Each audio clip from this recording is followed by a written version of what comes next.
வேற்றாகி விண்ணாகி நின்றாய் போற்றி. மீளாமே ஆள் என்னைக் கொண்டாய் போற்றி. ஊற்றாகி உள்ளே ஒளித்தாய் போற்றி. ஓவாத சத்தத்து ஒலியே போற்றி. ஆற்றாகி அங்கே அமர்ந்தாய் போற்றி.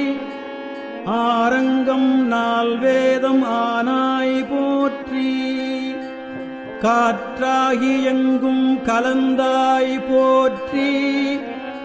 கையிலை மலையானே போற்றி போற்றி. பிச்சாடல் பேயோடு உகந்தாய் போற்றி. பிறவி அறுக்கும் பிரானே போற்றி. வச்சாடல் நன்று மகிழ்ந்தாய் போற்றி.